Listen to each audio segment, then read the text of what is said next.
defeated 32 Germans without bullets. Harlem Hellfighters, World War One. I don't know much about World War One. I know a lot about World War Two, but I just love history in general. It's one of my favorite topics in school. I've done very well with that. But yeah, Abs, you got any questions? I mean, anything to Yeah, a lot of people said the Harlem Hellfighters were like black people, like a black unit of the U.S. Army, and they were very brave. That's that's the only thing I know. It was just mostly black guys in it, that were very brave and they achieved some great stuff during World War One. But obviously, like, you guys know much better than us, so just let us know in the comments if you have any interesting information about Harlem, Harlem Hellfighters. Anything that would be interesting to us. Let us know in the comments. Make sure to smash this like button, guys. Subscribe if you haven't already. Let's go. Let's go. Private Henry Johnson, a Harlem Hellfighter. On April 8, 1918, the 369th U.S. Infantry Regiment fought on the French front lines, remaining there for 191 days, longer than any other American unit across the whole of World War I. They were given the nickname the Harlem Hellfighters by enemy German soldiers, with one prisoner having said his German friends were more hesitant to attack, quote, colored U.S. troops. One of those Hellfighters was Private William Henry Johnson, known just as Henry Johnson. Born in Winston-Salem, North Carolina, Johnson had a variety of jobs before enlisting, including chauffeur, soda mixer, and laborer. He enlisted in the U.S. Army in June of 1917 at approximately 25 years old. His actions during the war would lead him to becoming one of the most famous of all World War I African-American soldiers. Wow. The story of his heroism is better known today, but for all his bravery... The Battle of Henry Johnson, Medal of Honor, awarded how do you pronounce this word? Posthumously, June 2nd, 2015. Okay. Right. Henry Johnson did not receive the recognition he should have. This is his story. In 1914, when World War I started, racial laws and tensions were still very much prominent in American society. white only. Or African Americans were marginalized, segregated, and treated like second-class citizens across society. However, they were deemed good enough to die for America, and African Americans themselves jumped at You see the hypocrisy, bro. They don't accept, black Americans as citizens, but yet they're using them to go fight wars, bro. Make it make sense. Like, Mike, how, bro, that's ridiculous to me, bro. That's ridiculous. African Americans themselves jumped at the chance to prove their worth, believing it would lead to an overall reduction in racial bias in American society. Thus, in 1916, Johnson joined the all-black 15th New York Infantry and formally began training at Lafayette Hall. A year later, when America entered the Great War, the unit was the first in New York to be recruited to full strength due to an outpouring of African-American volunteers.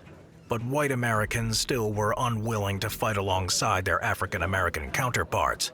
Because of this, the American Expeditionary Forces commander, General John J. Pershing, instead assigned Johnson and the 15th New York away from American troops. In November 1917, Johnson's unit was sent to France, where they were expected to help serve the French Army's 16th Division. The French lacked the racial segregation and bias that was prevalent in American society, and although there were still racial issues in Europe, they happily welcomed the infantry with the... Mike, but wait though, what did I tell you about France, bro?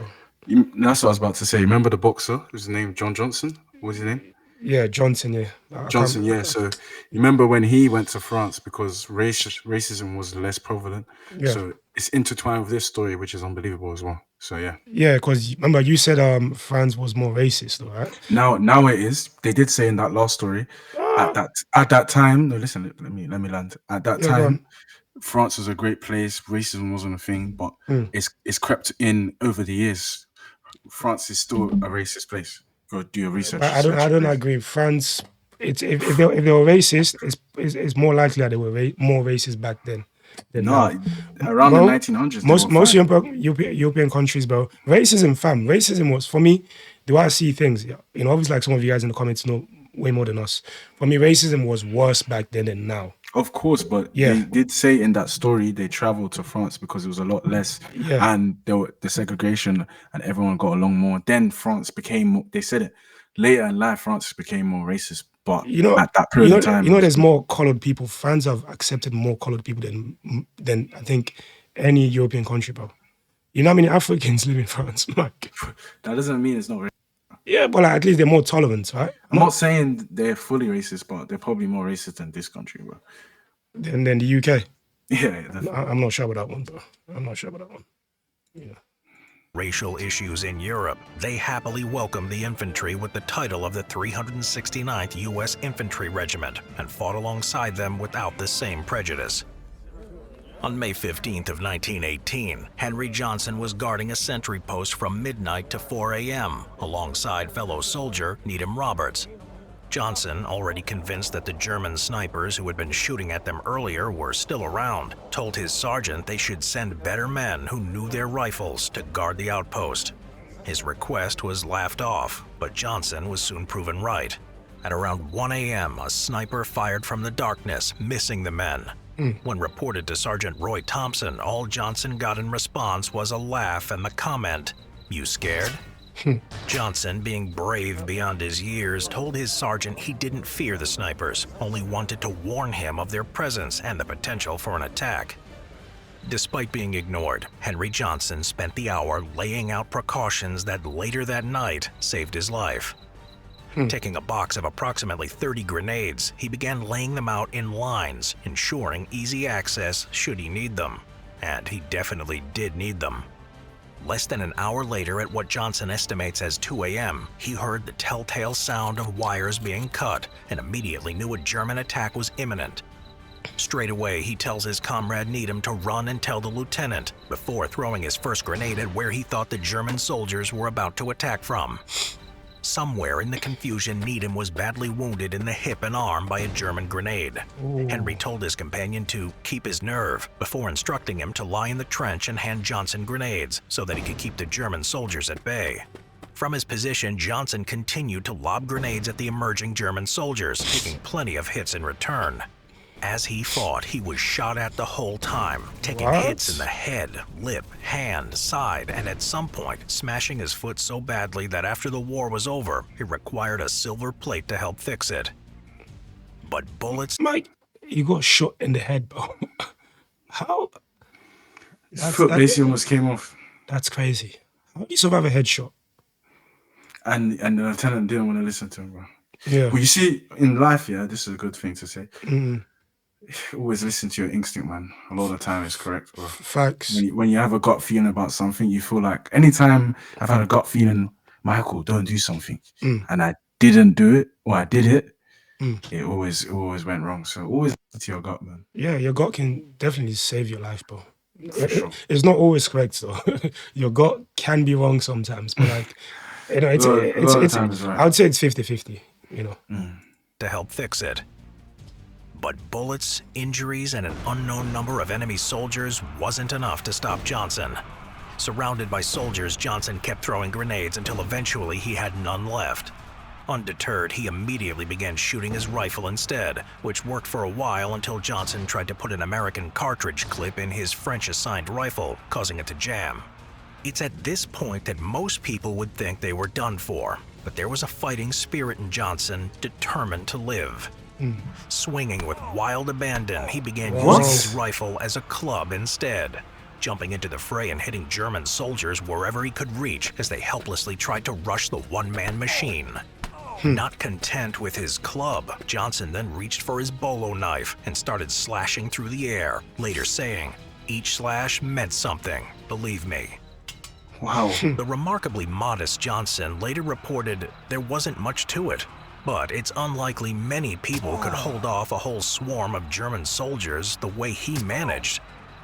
He was still fighting an hour later when help arrived, beating the German soldiers back. And the crazy thing is, Mike, this is after he's been shot, bro. In the face. Or before he was shot. Or, yeah. He was shot and injured.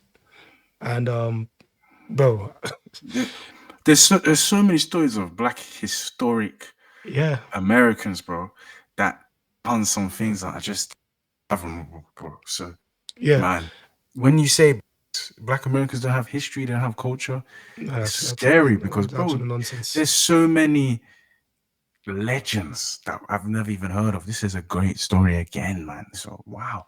Yeah, Anyway, let's keep going. just like what I said before the mic, like in our last video, it seemed like people back then were like mentally tougher than now. I don't know, like I feel like we're getting mentally weak, but as like humanity as a whole, as we progress, as as we move forward, we get mentally weaker, but compared to like back then. 'Cause I think maybe back then people used to go through stuff way worse than now. Like Yeah, you're right. You're right. so You're I'm right. saying things are getting easier now, so people are less emotionally strong Facts, facts, facts, facts. or capable. An hour later, when help arrived, beating the German soldiers back. The next morning, the true extent of what Johnson had done was revealed. The American regiment found 4 dead German soldiers and evidence of somewhere between 12 and 32 more injured or dead. There were 38 bombs found among dropped bayonets, rifles, and revolvers. Just fought for my life. A rabbit would have done that, was all the modest Johnson said on the whole attack later. The Germans, on the other hand, would have been forgiven for thinking they were fighting a regiment, not just one incredibly brave man who was determined not to die. It didn't take long for stories of the incredible exploits of Needham and Johnson to make it home to America, earning Johnson the nickname, the Black Death. In France, It's Johnson became always the the same recipient name. of the country's military's Wait, highest wait, wait. award. I swear Eugene Bullard was called the Black Death So many people were called the Black Death, bro. or White's Death. The White Death, yeah. But I think Eugene Bullard was called the Black Death as I'm well. sure, bro. I'm sure. Johnson became the recipient of the country's military's highest award, the Croix de Guerre. He was the first American to do so. Tragically, America itself was not so kind. Despite what Johnson had done and the way the papers lauded him, he didn't receive the recognition he deserved. Really? When news of his exploits were reported back home in the States, it was by white journalists who, in the same breath as calling him and Needham first-class American heroes, would also refer to African people as, quote, savages or demoniac. Famously, the Battle of Henry Johnson, as it was called, was first reported by Irvin S. Cobb of the Sunday Evening Post, who praised Johnson all while filing his report with racial stereotypes of African Americans. The Black American press, however, immediately lifted up and exalted its 2 heroes of the war. Their papers recognized Johnson and Needham as symbols of racial bravery, manhood, and sacrifice, positioning them as men of extreme valor. So they both On survived. July 5th, the New York 15th Women's Auxiliary honored Henry Johnson's wife and the parents of Needham Roberts, organizing a ceremony at Harlem Casino that over 2,000 people attended.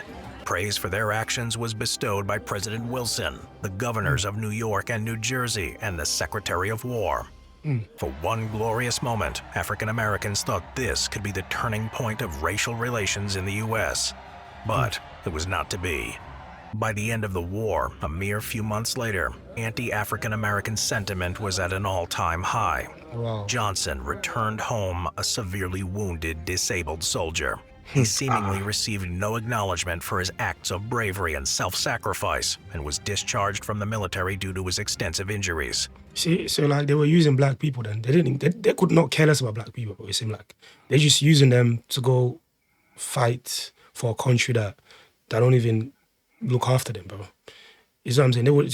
They were just taking advantage of. If a white guy did that, of a white guy African did that at that Americans. time, He'll be the most famous person on the planet. yeah. You know? But that's the time, and we can't be annoyed. That's just the past. We should just educate ourselves on this. Can't get irritated, and we just got to learn how the past was, bro. No, it's not about being irritated. It's about educating ourselves, like what you said, knowing exactly what African Americans went to, or Black Americans, and we can afford that. Well, times have changed, and it's a lot better for us now, Black Americans. I mean, they're gonna disagree with you in the comments because the last time you said that, they said, "Nah, actually, racism is at an all-time high." But I promise you, a lot of people believe that it's worse than before. I don't live in America, but I don't believe it's worse than it was before. Like, I mean, there's more rights for Black Americans nowadays. Let's keep it real. But there's racism for sure. Racism is still a big problem in America, isn't it? So, yeah, definitely. yeah. Due to his extensive injuries. Although it's unclear whether or not he received a disability pension, it's unquestionable his time in the war affected him. Unable to hold down a job due to his injuries, he soon turned to drink. Not long later, his wife left him, taking their 3 sons with her. And tragically, Johnson died not long later in 1929 from myocarditis, a result of his injuries during the war. During his lifetime, America failed to acknowledge his actions due to the color of his skin, and it took decades for them to hold themselves accountable and posthumously rewarded Johnson for his actions. In 1996, the now deceased Johnson received the Purple Heart, the Distinguished Service Cross in 2002, and the Medal of Honor in 2015. Mike, in 1996, bro. So it took decades for them to finally recognize this guy's bravery, man. He died in 1925, bro. And they finally acknowledged his bravery in 1996. And then give him the highest honor in 2015. 2015, is that what they said? Yeah, crazy. 15. Wait, let me say that back. Attempt. Let me say that back. What's In 2002, and the Medal of Honor in 2015. Medal of Honor? Though an attempt to right the wrongs of history is always welcome, to this day, Mike, do you want to read that again? I think we've read it already, but like... The Battle of Henry Johnson, Medal of Honor Award for the posthumously June 2nd, 2015. Yo, this one is going to give me cardiac arrest, bro. I swear to God. First American awarded Croix de Guerre with Gold Palm for Valor. Yeah, I think this is... okay. Johnson remains a relative unknown instead of the household name he should be. All because he was a black man in a racially prejudiced America. I swear to God, if he was born, let's say, not too long ago, he would be one of the most famous people on the planet, bro. You know, these are the heroes, man, that we don't hear about on the news. That need to be put up. They talk about George Washington, they talk about Abraham Lincoln, they talk about all these famous people, man, that have done so many great things for America. But I don't talk about people like, what's his name again, Mike? John Johnson. You sure? So, you are just guessing. Let's go back to the tombstone. The tombstone is there. The tombstone was at the end. Yeah. Henry Johnson. Is it John? What? Sorry, Henry. I don't know why I got John. Yeah, we don't have Henry Johnson. Yeah, these guys, man, they deserve far more credit, than they're getting, bro, or they should have got. So yeah, but Mike, what's your takeaway? Guys, I'm just bad with names, man. Forgive me. But my take on this is, wow, he fought off basically 40 Germans by himself. And he was shot. He was shot as well. Knifing them, shot in the head. Basically, foot almost came off. Yeah. And it shows never give up. Resilience will always prevail, bro. So yeah, man. Yeah. What a story. Great story, man. But I don't have much to say. All I have to say is this just gave us an idea. It gave us an idea of the things that Black Americans have done for this country, man. For a country that I don't know, did not want to accept Black Americans, but this is the country that they've contributed so much towards, man. It's mad that they've been treated as second-class citizens in a country that they helped build, a country that they fought for. It's 200, 300 years back. Yeah, it's mad. Well, yeah, guys, if you guys like the reaction, man, make sure to smash this like button. Let us know your thoughts in the comments below. And also, just like what I said in the beginning, if there's videos out there that you want us to check out, send it to us in the comments. And yeah, that's it.